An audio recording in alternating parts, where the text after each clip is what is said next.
This is The Wheel Weaves, a Wheel of Time podcast with no spoilers. Welcome, listeners. I'm your host, Dani, and I'm the first-time reader who's going through this 15-book series chapter by chapter. As always, there's no spoilers past the chapter we are covering, and that means it's totally safe for first-time readers. I'm joined by my co-host, Brett, who's a longtime fan of the series, and he's acting as my tour guide on this journey. Before we get into things today, we just want to thank and welcome some new patrons to the Wheel Weaves Patreon team. So thank you so much to Azan and Selene Bird. We really appreciate your generosity and we're super excited to have your support. We want to acknowledge our executive producers, Brandy and Aaron Kirkwood.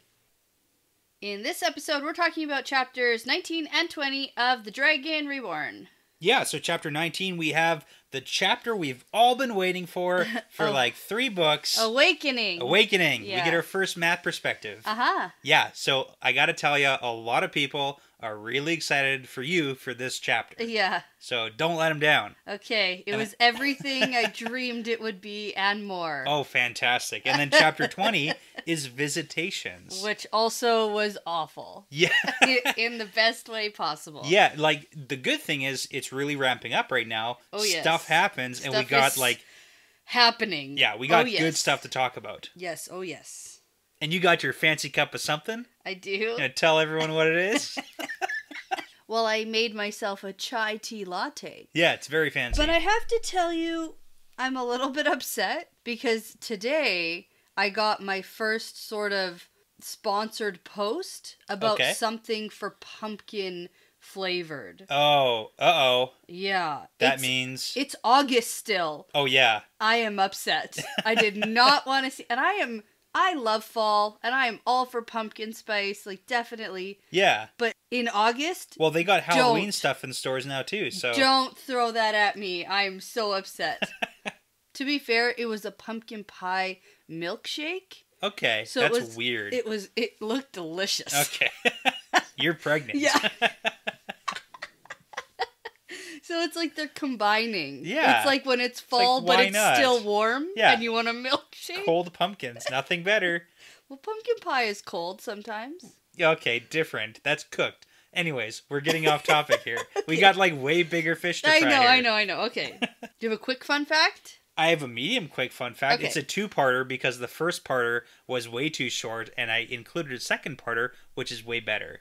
Okay, go. Yeah, it's the history of dice. And it's totally relevant because we get dice. If you could see my face. It's not impressed. It sounds so boring. Okay, I'll give you the short version. Who cares? No, this is good. You gotta trust me. Okay. With the fun facts, fine. Okay? So, short version, nobody knows what... I almost made you spit your tea out over the computer. Oh all right. God. Nobody knows what the history of dice are. Yeah, turns out they're super old from, like, all over the world. Everybody used them, and nobody has any idea where they actually, like, first popped up. Okay. So I told you it was stupid. No. But the good thing is they're probably, like, precursors to dice that are typically, like, for magic or fortune telling. Mm-hmm. So just think of, like, the, ankle joints of animals and stuff with markings on them, and you roll them. So that was, like, the precursor to dice.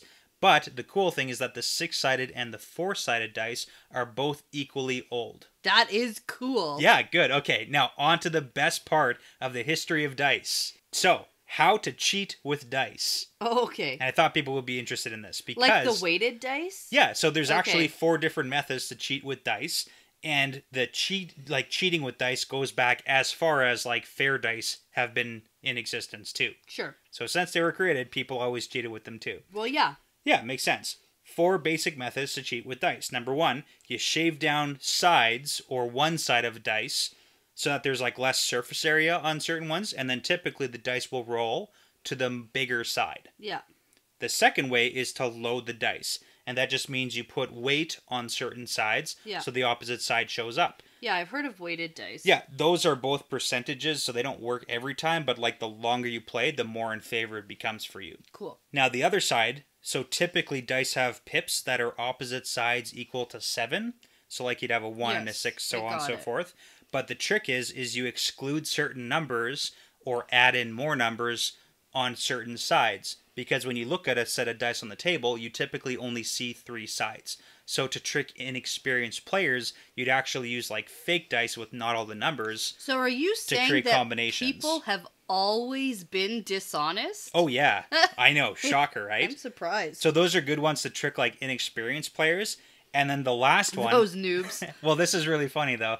This last one is controlled shots. So you use fair dice, but you throw them or spin them at a certain angle or a certain way so that it's more likely to come up in a certain way because you know how the dice is going to roll.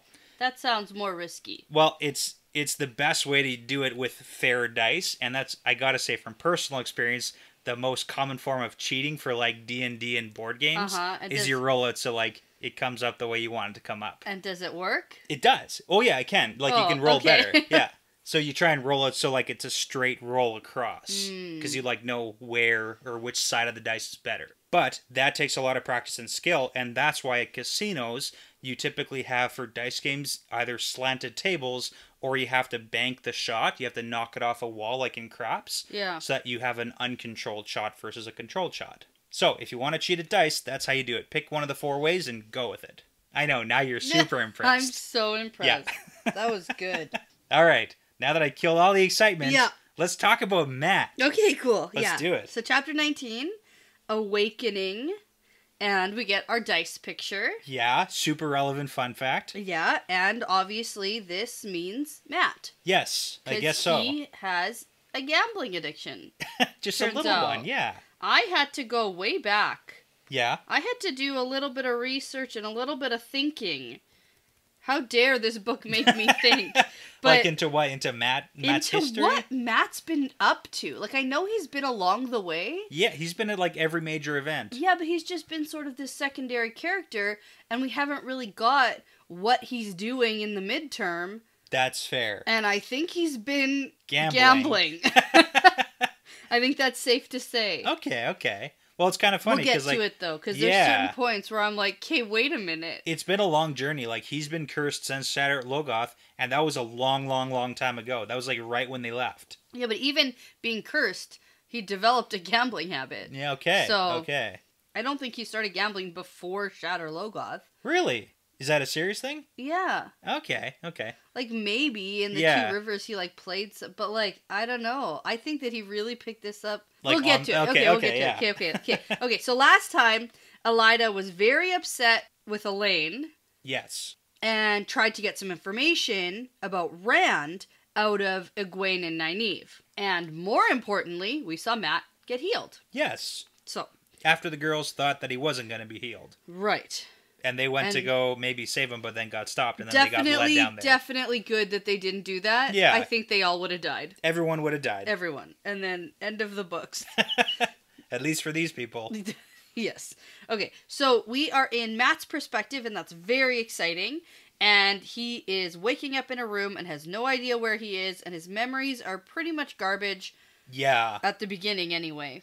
Definitely the beginning, and then, like, we'll see where that goes. Right. So, this is definitely reminiscent for me of when Rand woke up after, well, twice after fighting Baalzamon at the end of each book. Okay. He sort of does this awakening thing where it all slowly comes back to him. Yeah. Okay. So, things start coming back to him, and one of the things that he remembers right off the bat is a talk with a beautiful woman. Okay. And right away I went, ugh. So Lanfear's been visiting him too. Okay, so that's kind of like your confirmation, because I wanted to kind of dissect these just a little bit, because it's kind of funny that he imagines or he thinks that he saw all these crazy things. Yeah. Like the ways and the portal stones and the Shanshan. He's like, those aren't real. But Loyal, the Ogier, he's real. And then he goes over Moraine and the beautiful woman and the ship captain, who is probably Bael'Damon. Yep. And then did you get the last one there? I didn't write it down. So the well-dressed man who spoke like a father, giving sage advice. Is that Tom? I don't know. Well, okay. Who do you think it is? Tom or Ingtar? Okay. Because he traveled with Ingtar for a long time. He did. Would you describe Ingtar or Tom as a well-dressed man who spoke like a father? Maybe Tom was a well-dressed man. Okay. It's an interesting thing, because there's different ways you could go with that. You could also go like, is it like Lord Egelmar? Is it Lan? Maybe is Lan. Okay. But no. Is it more nefarious? Like, is it like Baalzamon? in the dream visits if we got the beautiful Who woman. speaks like a father? No, I don't think so. Okay. So just something to roll around. And it could just be like not real too. I would say Tom, because mostly Tom was sort of fatherly to him and Rand, especially on the Camelin Road. Okay. And these are all things that are coming back to him since he's been cursed. Yeah, okay, that's what it seems like. So, yeah. Well, for the most part, yeah. Yeah. So then he mutters something out loud in the old tongue. Yes. And it sparks some crazy weird memory. Okay, did you recognize what he said? No. This is the exact same line from last chapter that's when he he's got like healed. ordering soldiers, yes. right? Okay. Same line. Because then he's like basically on the battlefield where he's ordering these soldiers. He's some high-ranking soldier in the middle of the Trolloc Wars, it seems like. Yep.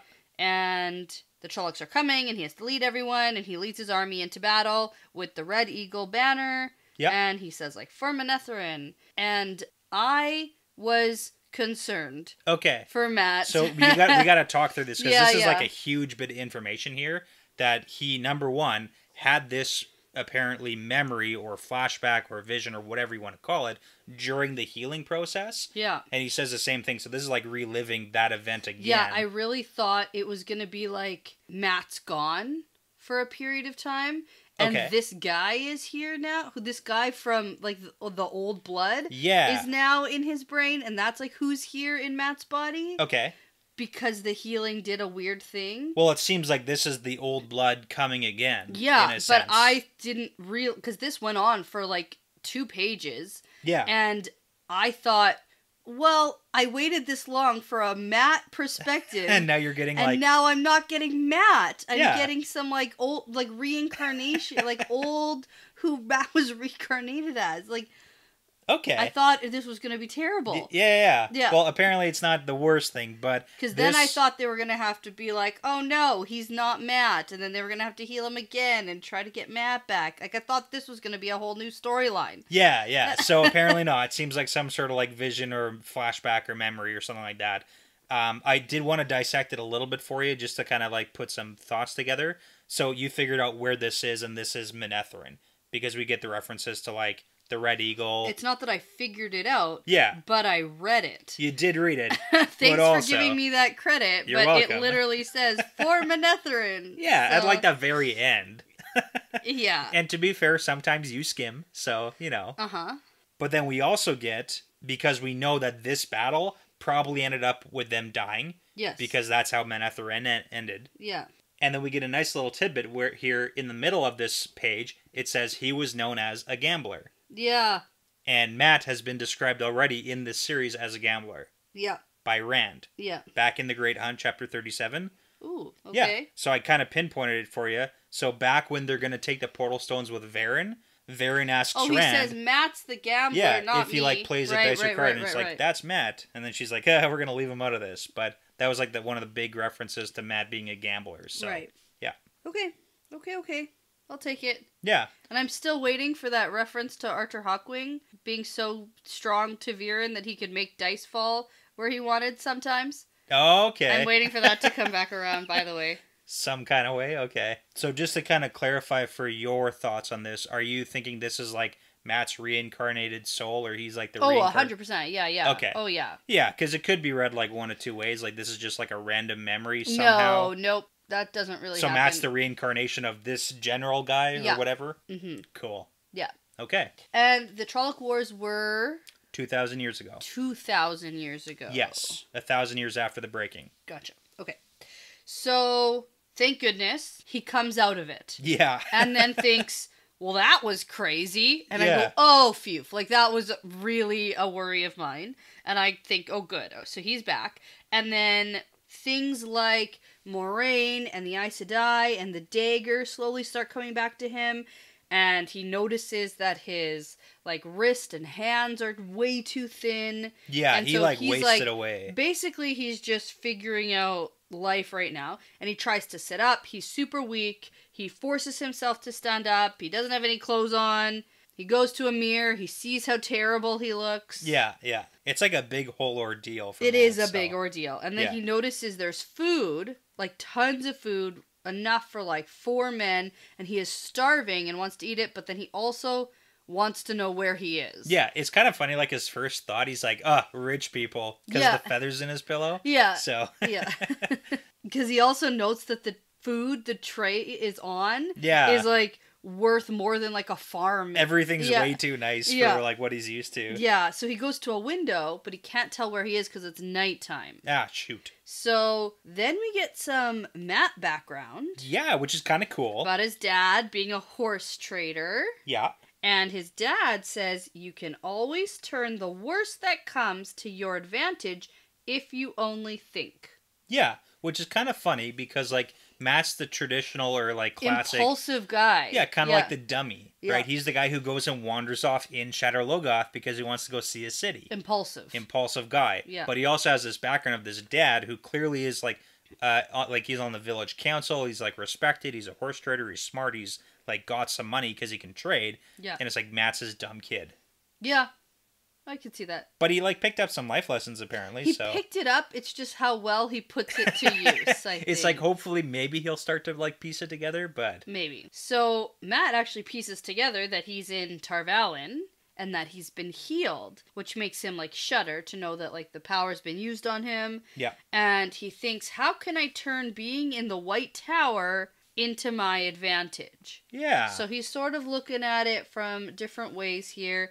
And he thinks, like, I gotta get out of here within the hour. Yeah. And it's like, you can't even walk. Yeah. Well, like, if you think back to, like, when Tam got healed from Moraine, like, he was on his butt for, like, a couple weeks at least. Well, we don't know. Even. Well, he was supposed to be. Right. But so we don't actually know, but... Yeah. So he also thinks about the Aes Sedai, and he names all the Ajas, and I thought we were going to get some description here. I thought, okay, this is quite a descriptive chapter. This might be the time. Yeah, fill in some blanks for that whole big question we've been waiting for still, are what do the Ajas stand for? Nope. Nope, not yet. Nope. But it'll be coming soon, maybe. Is it? Yeah, maybe. I'm not going to tell you. Okay, so... Spoiler alert, you never find out. Well, that's just not true. It's just made up. Yeah, no. So this is actually just about how terrible the Reds are. Yeah. And then he thinks, well, they won't be a threat to me. But then he thinks, oh shit, Rand. Yeah. Oh, that whole Dragon Reborn business. Yeah. Oh, yeah. It's kind of sad. He's like, oh, I can't be friends with that guy. Yeah. And it's like, oh, come on. Yeah, so he's thinking about all of this while he's eating, and he ends up eating everything on the platters, and Matt thinks, well, I just have to look out for myself. Rand is gonna go crazy. Perrin has his own issues.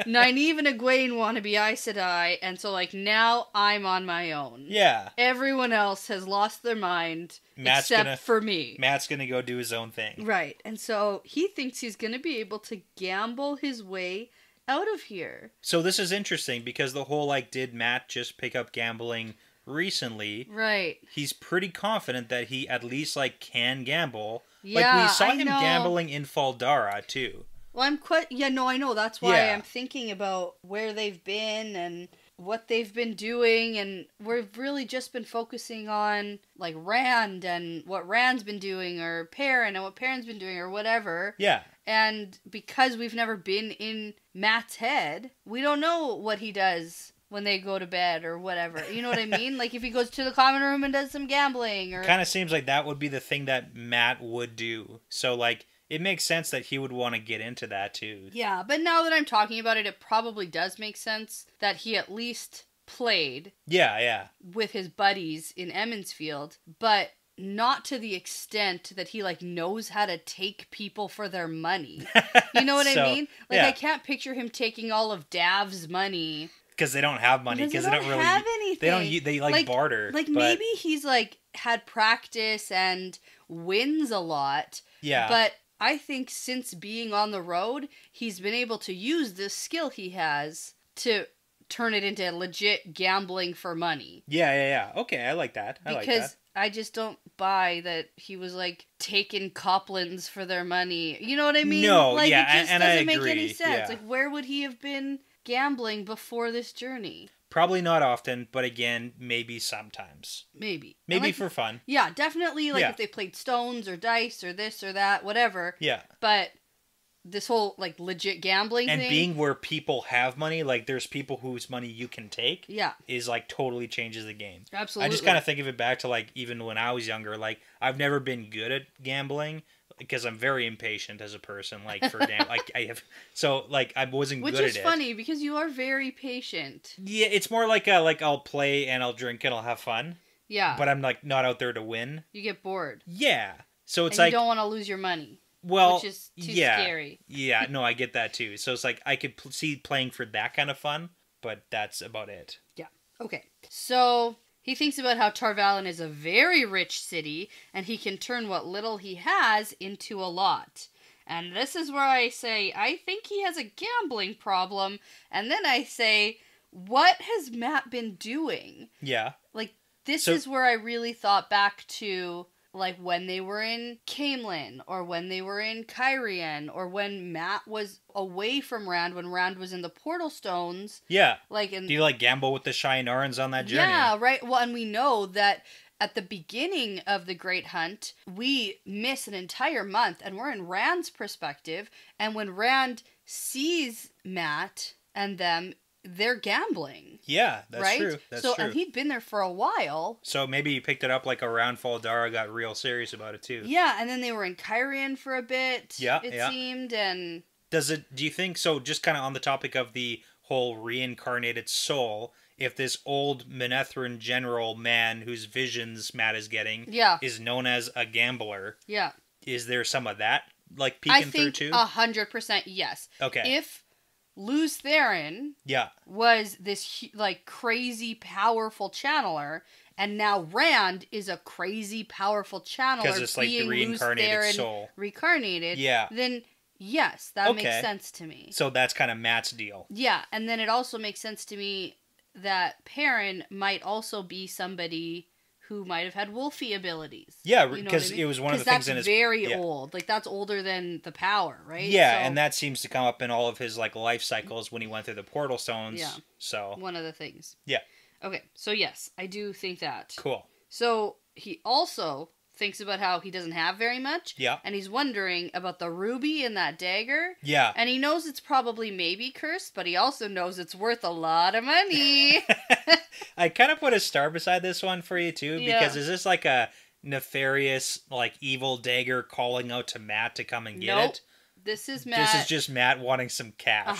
Yeah. This is the Matt I know and love. Okay. This is my Matt. This is how I like him. That Panza to Panzanite dagger is going to go for some good money. Yes, exactly. Okay. So he's trying to come up with a plan, and he's like, okay, first I gotta say goodbye to Nynaeve and Egwene.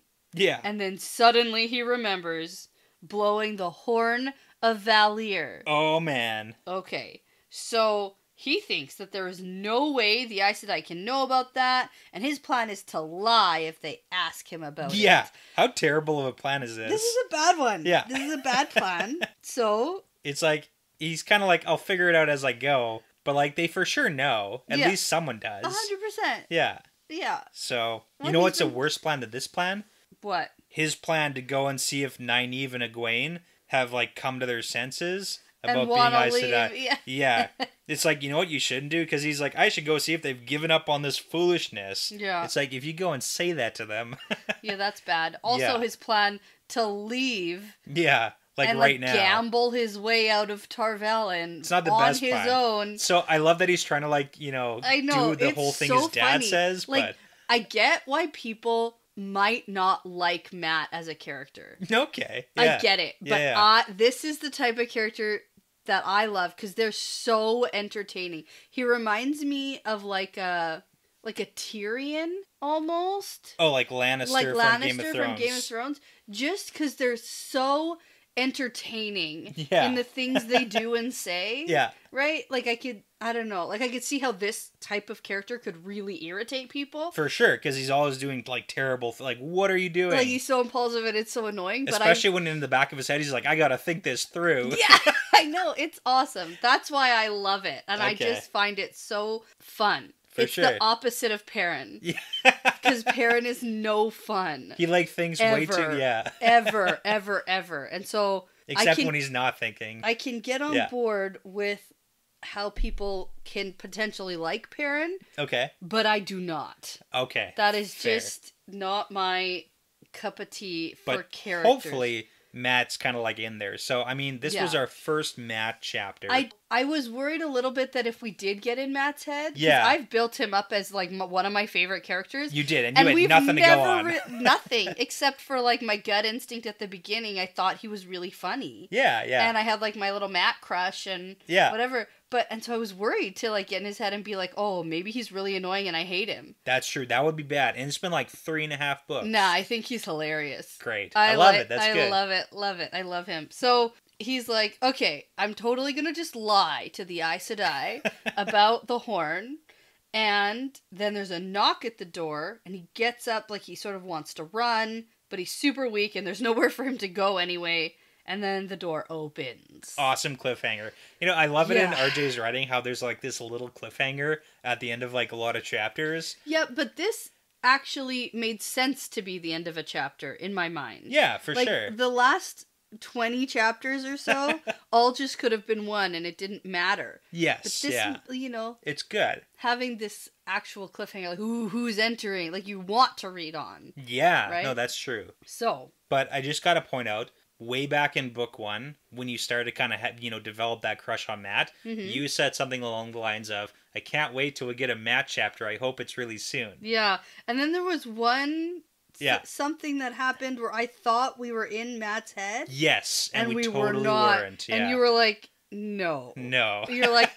Because it's been one of those things that I've known you've wanted for so long, and I've known that it takes 3 books to get it. And you knew it was going to be a year and I had to say, maybe we'll get them soon. This year went by really fast. Yeah, it's been a interesting weird year. Yeah, for everyone. For everything. Yeah. Okay. I don't want to repeat it.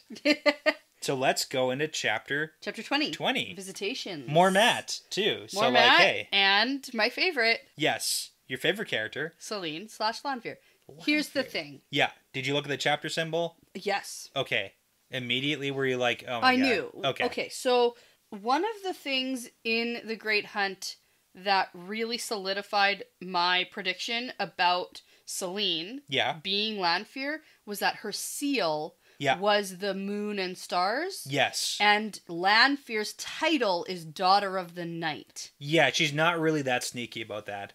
No. Like, she doesn't try to hide it. No, she's like, the only time she's ever really tried to hide who she is from these boys, it turns out. And only sort of. And I think that she only probably recently has been released into this world where she sort of has to hide who she is. Just a kind of little bit. So this is like new. Because I think probably before, being one of like the 13 Forsaken, like she is proud of who she is. It's a big deal. Yeah. And she clearly has a lot of like ego about that, so. Yes. So the woman who comes in is so beautiful that Matt almost forgets to breathe. Yes. And I just went, oh, of course. Because at first I thought maybe it was going to be like Swan or maybe Egwene and Nynaeve. Yeah. Or... There's only one person described like that. Yeah. And that kind of leads into... Because I know you kind of had that prediction where it's like she's doing something magical to make people think of that. Uh-huh. Like, so beautiful you forget to breathe. Yeah. Maybe she's just that hot. Yeah, but probably not. Oh. All right. I bet people are going to have opinions about that casting. Yeah, probably. Because beautiful is quite subjective. It is. But so, everybody, no matter who, even Loyal, thought she was like the most beautiful person he'd ever seen. That's what I'm saying. So, but that's what I'm saying, that it maybe it's not just natural. It's not just like, real good skin and hair. No, I know, but if that's going to be portrayed on the show. Okay. I also forgot to mention that I thought this chapter and like where we're reading is pretty good timing. Yeah. For how crazy Barney Harris is being on social media. If anybody doesn't follow Barney Harris, he is the actor who's going to play Matt in the TV show. And he's going wild. He is like addicted to social media. He loves it. It's great. Yeah. It's so entertaining. He is really into it. They're back in Prague. They're starting up the filming soon. And man, he's like jumping into like fan live videos. He's just like... How do we get him? Yeah, I know. Interacting with people. So I thought it was funny that this lined up. Anyway, okay. Back to the most beautiful woman. So he halfway thinks he knows her, but then dismisses that idea. Yeah, pop quiz. When was the last time we saw Lanfear?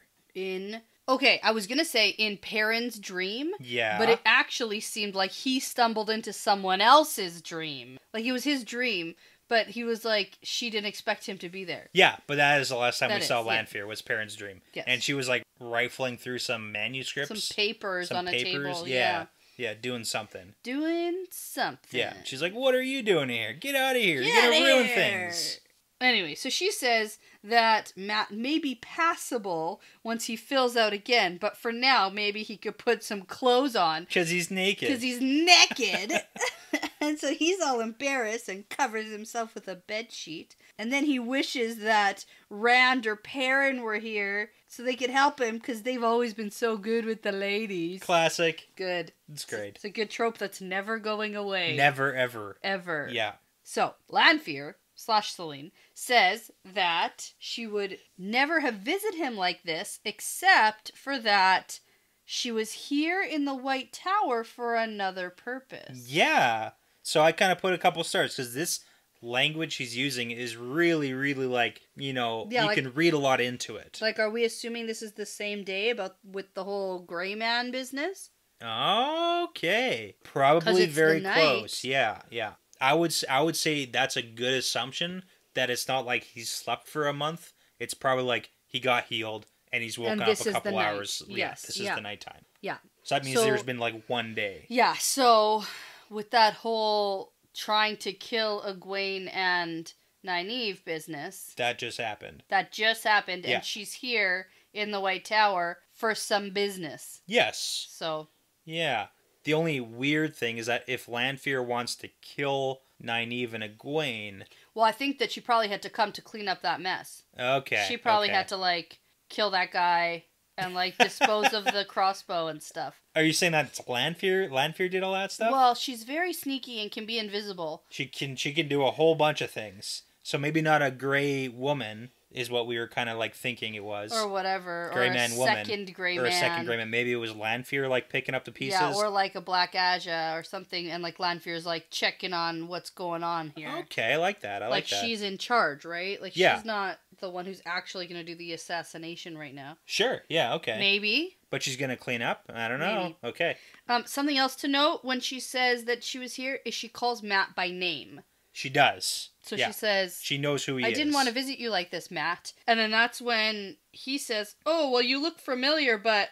I'm sorry, but I don't know you. And she says, you may have seen me somewhere.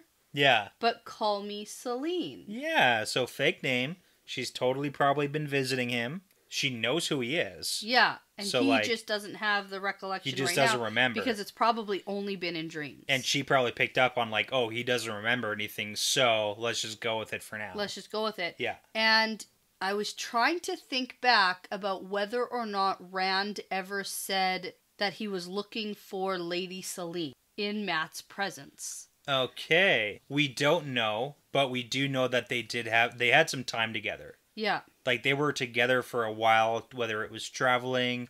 Rand and Matt, you mean? Yeah. Yeah. So, Rand could have talked to Matt about this Lady Celine. Yeah. So. Well, especially with the whole Portal Stone business, and then he was really waiting for her in Cairhien, and... Loyal probably, rambled off about her. Yep, probably. Because Huron was traveling with Matt, too. Yep. And Loyal likes to talk, so, Matt probably heard about it from them. Yeah, except... Nothing registers if he has heard it before. Yeah. He's not oh, you're the broad. Right? That's you they're talking about. Yeah, no.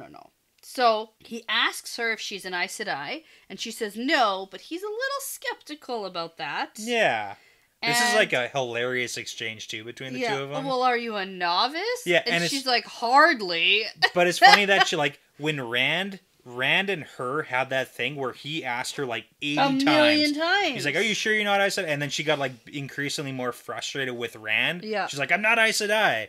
And with Matt, he goes, oh, you're not Aes Sedai. Are you a novice? Yeah. And she's no. Idiot. But she's not offended. She's just oh man, this guy. Yeah. So she says that their interests should align because the Aes Sedai want to use him. And he's gonna like it because she knows he wants the glory. Yep. All about the glory. Glory talk. So he tries to play it cool, and he's like, I'm just a farmer, a simple country boy. No one's interested in me. Yeah. What glory? Yeah. And she's quite contemptuous of the Aes Sedai, saying that they don't even know how important he is. And Matt actually picks up on this and says, you seem to not like the Aes Sedai very much. Yeah, like I can't imagine like Lanfear every time she doesn't really hide that she doesn't. Nuh-uh. And us now knowing that she is Lanfear. Like last time with Rand, we weren't 100% sure at the beginning. I know, but like right when you met her, I don't know. So but like now it all putting it together makes sense. Yeah. And so he's like, are you? And she's like, a dark friend? Please. I'm not one of those idiots. Yeah, this is important. I don't follow any man. But this what she says is super important. Yeah. So we got to break it down. Well, where she says there's one she could stand beside. Yeah, that's Rand. We know it's Rand. Okay. It's her like reincarnated lover. Yeah. But she doesn't classify as a dark friend, but she seems to classify dark friends as followers of Baalzamon. Oh, very specifically. Yes, who think he will give them immortality and power. Well, which is like a big joke. That's true, though. Yeah. Yeah. So it's just kind of like a clarification, like dark friends traditionally are followers of Baalzamon and not of other Forsaken and not of her. Right. So like her and it's lackeys. Specifically because they think it's like the dark one. Yeah. Right? Yeah. But we also kind of have this... sort of... Isn't she on the side of the dark one? She is, yeah. Okay. Oh, yeah. Okay. Yeah. But that's the whole thing, is like we know that the Forsaken... But that must not be a man to follow. She does, right? And that's when she was like, oh, Baalzamon, he thinks he runs everything, but it's me. So like clearly there's some sort of like... hierarchy. They're on the same side, but they're not on the same side. Yeah. So then Matt sort of laughs nervously and is reminded of another dark friend lady with a deadly dagger. Yeah, in the barn. Uh-huh. Yeah. Which I just pointed out because I mentioned it last Does you think she might have been an Aes Sedai? Yeah, Black Aja. Yeah. Yeah. Kind of fell apart. Nope. Okay. Shut up. Yeah, totally. Nope. Aes Sedai totally stab people and totally don't use the power. Okay, so Matt's like, okay, well, I just mean you look like a queen. Are you a lady? Ooh. But then she goes off about how she won't try to pretend with him because he has a suspicious mind. Yes. And now I have to say, so I hate Celine. Okay. I hate her. Wait, you hate Celine or you hate Lanfear or you hate both? Here's what I'm going to say. Okay. This is almost like a Perrin Youngbull situation for me. Okay. Because I actually really like Lanfear. Okay, when she's like embracing the evil? When she's Lanfear. Okay. I hate Celine. Yeah. Who's being like... cryptic and maiden in distress and just like pretending to be this innocent person who's so clearly not. Yeah. And it's so annoying. But like Lanfear to Min when she's like, he's mine and I'm coming back for him. Yeah, I like that. So like keep him warm for me. Yes. Yeah, that's that you like. Yeah, so I was really concerned when she was like, call me Celine, because I thought she was gonna play the part of Celine again. Okay. Trying to seduce him and do this whole thing. And so I was annoyed with her coming back. That's fair. But I'm actually okay with her. Well, it doesn't seem like she's doing it. She's doing like the whole like, I'm the, the devil you can trust. Basically. Because I'm telling you I'm going to use you, but you're going to get stuff out of it. Yeah. Versus the Aes Sedai, they're going to use you, but like not help you. Yeah, she's not being full Lanfear like she was with Min. But I like this Celine way more than the Great Hunt Celine. Gotcha. Because I could not stand that stupid act. I gotta say something for the record though. I know that the whole undressing thing didn't work with Rand. Do you think that the undressing act would work with Matt? I have already said I think it would. So maybe she should have switched it. That's what I think. Okay. Yeah. Because if she had just been straight up with Rand like this, maybe he would have been more willing to go along with her and say, you have choices. You don't like the Aes Sedai, you don't like Baalzamon, but what about me? Option 3, yeah. Being straight up with Rand would have been way more beneficial for her than the seductress. Because he's trying to figure out what to do, because he doesn't trust the Aes Sedai, and at some points he's like, maybe I should go with Baalzamon because he can teach me. Yeah. Right? He's The whole issue is that you got to consider LTT/Rand is still ex-boyfriend. Yeah. Right? So it's like there's whole that. Yeah. So. And I feel like it's more like ex-lover. Ex-lover. Scorned lover. Because he went and married someone else, right? Right, yeah. So. Yeah. Shoot. But anyway, I think that would have played better with Rand. Because he's all up about, all the decisions I have to make. I wish there was a third option. Yeah. Yeah. And Matt she could have been. Is like, I just wish I could bang a hot girl. Yeah. Like that's... She's a hot girl. Yeah. Hey, figured it out. Yeah. So maybe she went about it a little bit the wrong route. Yeah. Now, just in this paragraph with her talking... She does mention that he will try to dissuade or kill you. Yeah, and Matt's like, what? Who will try to kill me? And then she closes her mouth like she said too much. So who's that person? Baelzemon. Okay, yeah. Gotcha. Just want to make sure we're picking up everything. Yeah. And so Celine is going on about how she can help Matt get the glory. And then says that the Aes Sedai won't tell him everything. They won't tell him that his dad was here. What? With Tam al'Thor. So cool. Okay. I know we haven't gotten a lot of Tam. I thought she was lying. Oh, okay. Well, clearly not. Nope. We find out in these chapters that, like, that is not a lie. She's, like, straight up about that. Yeah, and Swan sent them away without letting them know that he was alive. Yes, that tells us a lot about what happened with Abel and Tam after the boys and the girls left Emmons Field. That's right. They basically set off and went to Tarvalon. Yep. Very cool. Yeah, and that's where they were trying to go. Yeah. Initially. Yeah. That was the plan. And they never made it there. Nope. Nope. Not all together, anyway. Yeah, and clearly not nearly in the time frame that they thought. Yeah. Which is really sad because now, like, Tam and Abel don't know where anyone is. Yeah, I know. Some Aes Sedai just, like, stole their children. Yeah. And they have no idea. And now idea. they went back to Emmons Field. Yeah. It's kind of sad. Maybe. Well, we assume. Like, I don't know. Swan says, like, we sent them with gold to get back. I don't know. You don't think they went to Emmons Field? Field? No, I do not think they went to Emmons Field. They clearly went on this journey to find their children. You think Tam and Abel are going to give up then? And just go back to Emmons Field? Yeah, so that's a no. You think they're going to go search? They're going searching. Okay. Oh, yeah, they're not giving up. Okay. No way. I phrased that weird when I was saying it. Yeah, you did. Like, yeah, so you don't think they're going to just give up and go home? No. Okay. Nope. The journey continues. Yeah. So now that we've, like, mentioned this and we figured out that they actually did leave Emmons Field. Yeah. I think we're in store for a Tam perspective. Ooh, okay. I love that. think we're in store for it. I don't think we're gonna like get a Tam perspective in Emmons Field sheep herding without Rand. Man, it's hard to do this by myself. Yeah. I think Tam kicking some ass and taking some names. Yep. Yeah. Yes, I do think that. It's like a Liam Neeson and Taken situation. Oh, yeah. Yeah. Just starts killing people. You take my son? Yeah. I kill you. It's exactly what happened in the movies. Yeah. I fuck your wife. Make my son call you daddy? Yeah. Fuck your wife. Yeah, gotta have to cut that out. No, I'm not. I'm leaving it in. That's so funny. That's good. That is from, we gotta list a reference then. The Campaign. The Campaign with Will Ferrell and Zach Galifianakis. Yeah. That's a good one. Underrated movie. It super is underrated, yeah. So if you haven't seen it, that reference is gonna make no sense. Doesn't matter. It's super inappropriate. They'll laugh anyway. It's hilarious. We're so funny. So Swan sent them away without letting them know they're alive, and Celine says, I can make sure your dad knows you're alive. And so that's like a little bit of a, I'm better than the Aes Sedai, I can help you. I mean, sorta. Just like send a letter. Yeah.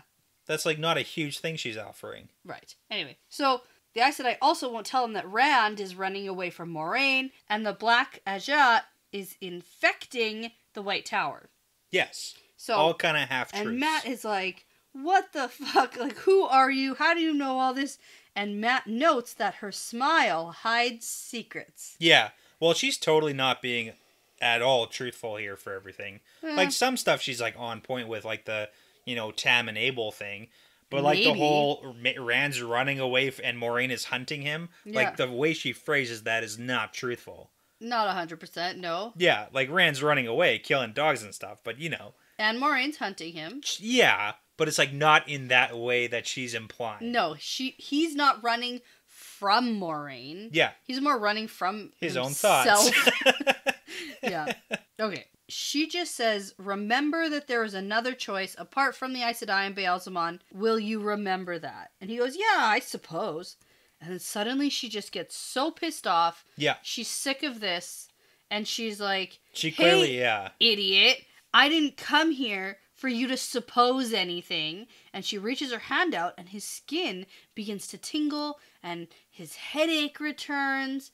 And then it all stops abruptly when she whips her head around like she's listening to something outside of the room. Okay, so break that down. What's she doing? Oh, she's using the power on him. Okay, so she's gonna, like, make him want to do the stuff that she just said? Well, I think she's just gonna hurt him a little and be like, look what I can do. Get a more serious answer out of him? Yeah, you gotta listen to me, otherwise I'm just threatening you with pain. Okay. No, I mean, that's a fair question, too, because, like, at the beginning, she's like, I will not... It's a little Leandrin for me. It is. But, like, at the very beginning, she says, I will not compel you. Like, she literally says that in the previous page. She says, I find that men do better when convinced. Yeah. Rather than like, forced. Yeah, and she hasn't, like, forced Rand or Perrin. Like, she's kind of, like, making herself known. I think that people, this is her version of convincing. Okay. So now she's gonna... Take me seriously. Gotcha. That's what it was. I don't think she was gonna, like, actually hurt him. Yeah. I think she was just gonna be like, hey. Just, yes. Yeah.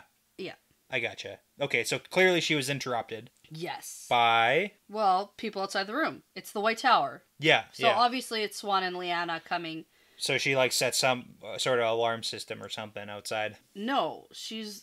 You're so annoying with your dumb face. What? I gotta figure out what you're saying here. She set an alarm system. Well... No, she's Selene. She's Lanfear, and she can have, like, she senses stuff. I don't know. She can just, like, know they're coming. She's not gonna, like, be in there talking to Matt. Yeah. If she's not, like, on the, like, hypersensitivity with people coming and going in the White Tower. Yeah. Well, what I'm saying is, like, she leaves and immediately Swan and Leon, like, almost immediately come in. Yeah. So it's like she had to have time to, like, get out of there. Yeah. She's got the power. She's got all sorts of powers. Okay. Yeah. Okay. She's got all sorts of powers. Okay. She can do stuff, okay? Gotcha. Okay. So she says that they will talk again and he has to remember his choices, and then she leaves. And then Matt is like, what the fuck just happened? Yeah. And he considers telling the Aes Sedai what happened, but then he thinks, yeah, right, like, what would I even say? Yeah. And I was like, you tell them exactly what you just thought about, and they'll be like, oh, shit. So you're on Team Tell I'm Swan. always on Team Tell. Okay. Everyone should know everything. Always share. Like this. Share information. This is important. Yeah, well, you know, okay. Yeah, it's important. I would have been on board with him telling Swan. Okay. I get why he didn't, but I would have been on board with him. Well, I mean, the whole thing is that you trust Swan. Yes. But it's like from his perspective, like... Yeah, he doesn't know who to trust. Yeah. Okay. So he thinks that, like, getting out of here is sounding even better. So he goes over to the wardrobe, finds a bunch of his clean clothes, and a shelf with all of his stuff from his pockets. So he has some collected crap. Yeah. Feathers and rocks. Do you want to go through all these things? He's got a pocket knife, and he's got some teeny bit of money, and he thinks, I won't be able to get far with that. And then he searches farther on the shelf for his 2 leather dice cups. Nice. Excellent. So his dice are in there. He's excited. But just then, there's a knock at the door and 2 women enter, Swan and Lyanna. And they see him holding his purse and his dice cups. And Swan's like, you should probably get back in bed. Because you're, like, super sickly. Yeah, you're not needing those anytime soon. And so Matt gets back in bed and says, I'm feeling great. Ready to be on my way. I just need to say goodbye to Nynaeve and Egwene. Yeah. If you could arrange that. Yeah. And she's like, well, that's stupid. Yeah, no. Yeah. So she says, like, you've eaten everything here, but I bet you're still hungry. You have a lot of healing to do yet. And you've been healed from the link that literally killed everyone in Eredal. Yeah. It's like this seems to be, like, the most intensive healing session that these Aes Sedai maybe have ever performed. Yeah. And Swan is clearly, like, unsure of how it's going to, like, affect him. Right. Long term. So, yeah. You know, well, hang out for a couple of days. Years. You know, half a year. Maybe a year. Maybe a year or more, depending on when that whole last battle thing happens, and we're just going to need to know where you are at all times. Yeah, 2 months tops. It has nothing to do with keeping complete tabs on you. Yeah. Because, there is that healing piece. So, but it's interesting. It's a little bit of a stretch. It is. It is. Well, it's kind of funny because also when we had the whole land fear thing, she was like, "Oh, you're probably hungry the way they do things here." Yeah. Kind of implying that the Aes Sedai don't use the best form of healing. Maybe. Because it's all like, they know. Yeah, it's all they know. But like clearly she's like disdainful towards this. Like, of course you're hungry. Yeah. Because they're amateurs. Yeah. That's fair. Okay, so Matt is super stubborn and tries to tell her again that he's fine and not hungry. And she says, well, I've given your name and description to every bridge guard and dockmaster in case you try to leave before we think you're ready. Yeah. And he's annoyed and says, so he's super annoyed about this, but she says that they almost killed themselves healing him and they won't let their efforts be wasted. Plus, he might need to get healed some more. Yeah. And she wants him to stay here for at least a year. And he's like, no? Like, he was originally thinking not more than an hour. Yeah. Like, he thinks he's going to be able to walk in an hour and get out of here. So what's the game plan then? Well, he's sneaky. And he says, well, I've been gone from home for too long. Yeah. Oh. Really casual. My parents will be worried. And she goes, well, you can write a letter. Yeah. And he waits for more, but she doesn't say anything. Yes. So then he goes, oh, I'm surprised my dad didn't show up here looking for me. So, like, he's got some, like, quick wit. It's not great, I mean, a but, little like, bit. It's not the best, but we also have to kind of consider a couple of points here about this. So, do you think that Swan and Lyanna would, at some point, tell Matt about his dad? No. In this meeting or in the future? Maybe in the future, maybe. Okay. The only reason to bring that up is because as soon as Swan, like, she hesitates, and then she ends up saying, yeah, your dad was here. Yes. And immediately Lyanna picks up.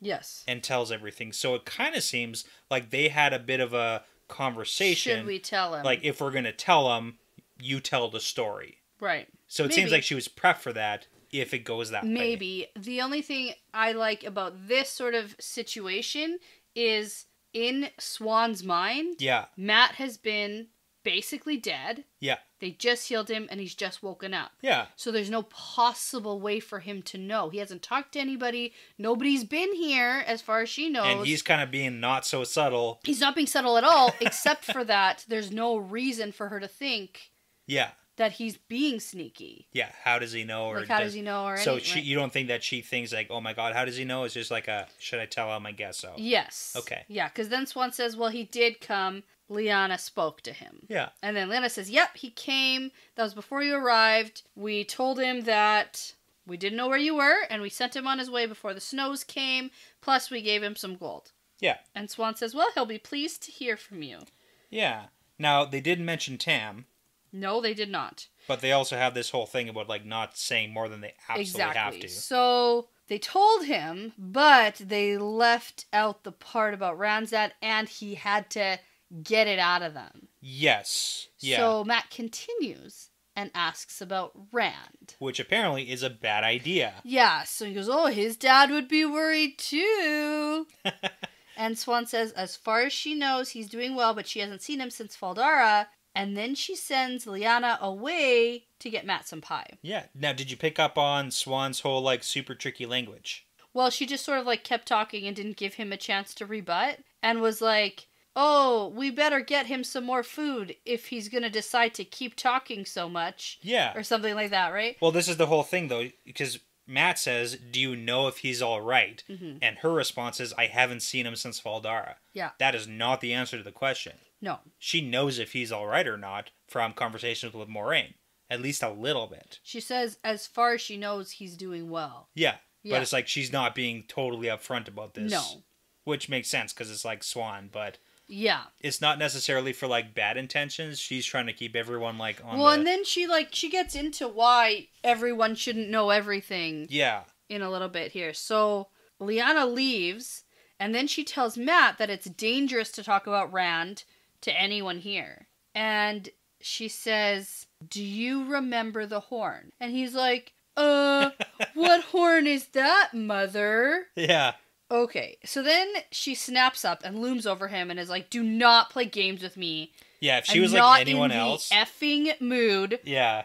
Like, if she was anyone else, she'd, like, have a hand on his throat and, like, pinning him against a wall. Oh, yes. Like, don't F with me, boy. Yeah, well, shit to, like, threaten him. Yeah. And he's like, oh, that horn. Oh, yeah, I remember that horn. Oh, I remember. Yeah. Okay. And then she goes on to tell him that he's linked to the horn now. Yes. Which he did not know. That is news. That is news, and that's not great news. No, and so he gets a little annoyed about her wanting to use him to blow the horn for the last battle, but then she reminds him that the alternative is him dying so someone else can do it. Because the horn has to be used at the last battle. Right. And that's like a big thing. Ah, I never said I wouldn't use it. I never said I wouldn't. I was just whining about it. Yeah. Now, I gotta say that this next story that Swan tells is like one of my favorite. Oh. Yeah, I skipped over it, so I'll let you talk about it. Oh, it's just, so she says, you remind me of my Uncle Juan.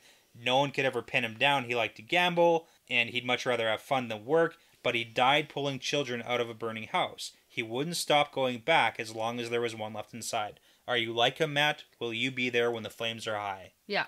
So it's kind of like, that seems, in a large sense, hopefully, that's who we want Matt to be. Yeah. Like, play around as much as you want, man. The unlikely hero. Yeah, but like, are you going to be there when it counts? Right. For the last battle with the horn? Yeah. Or is someone going to have to kill you to use the horn? That's right. So. Uh-huh. And he's like, yeah, no, I'll be there. Don't worry about it. Yeah.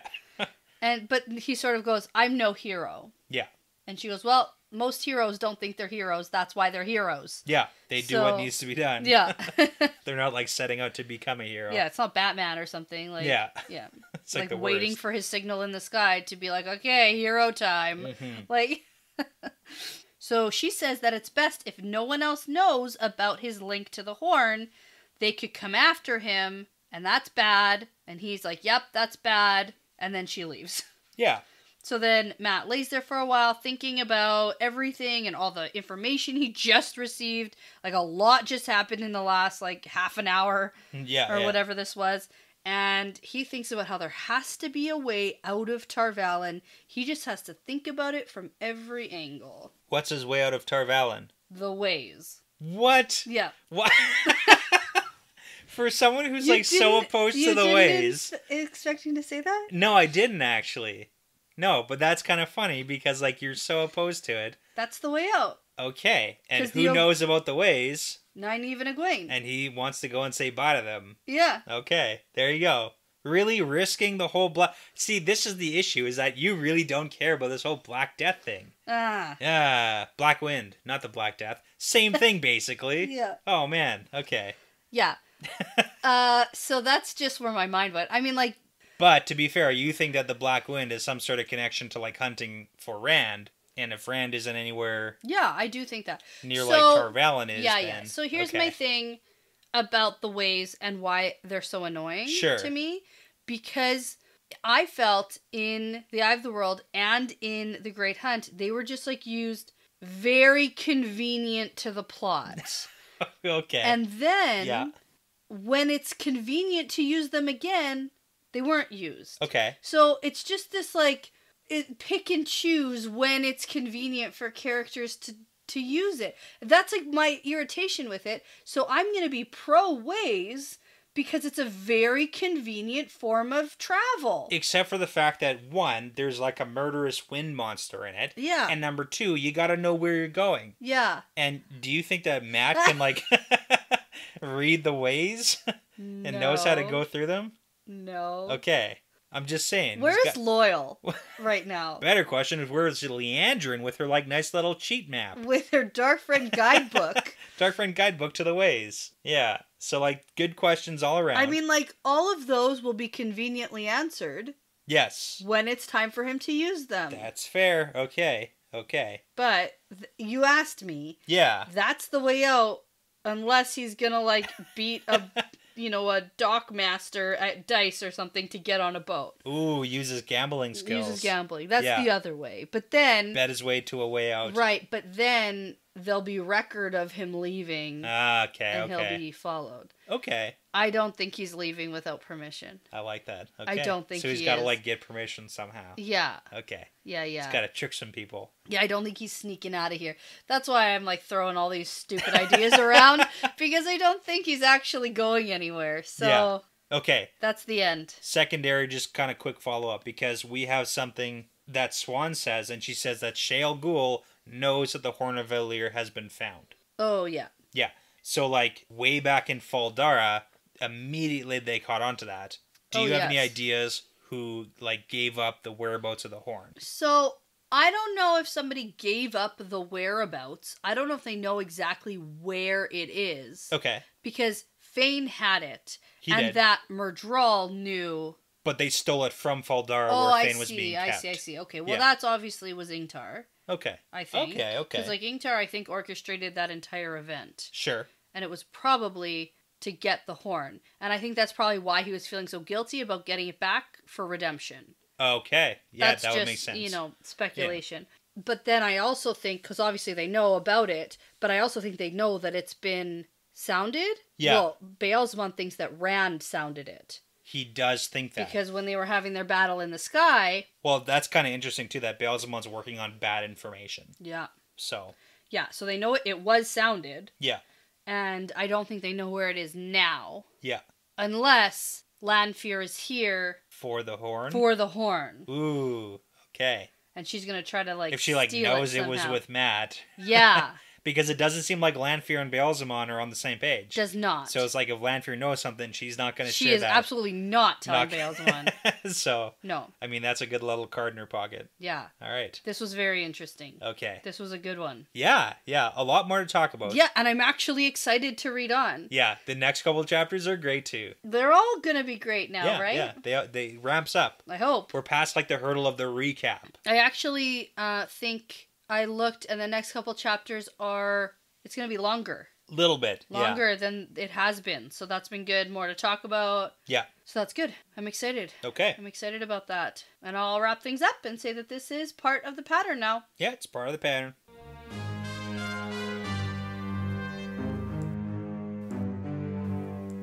Thank you so much for listening to this episode. The Wheel Weaves is hosted by Dani and Brett, edited by Dani, produced by Dani and Brett with Vince Lewick, Scott Williams, Passion Socks, Mozime, Michelle O'Brien, Derek Benton, Benjamin, and Derek Schluter, with music by Audionautics.com. If you'd like bonus content, like bonus episodes, outtakes, Q&As, more fun Wheel of Time talk, early access, cool stickers and keychains, and also to support us making great content, visit us at patreon.com/thewheelweavespodcast. Don't forget to check us out on Instagram and Twitter at The Wheel Weaves Podcast. We love interacting with our listeners. Plus, don't forget to rate, subscribe, and tell a friend about us because referrals really are the best compliment. We'd really love for you to come over and join our Discord channel for some spoiler or spoiler-free discussions. You can find the links at our Twitter page as well as on our Patreon page. Thanks again for tuning in because this really is part of the pattern now.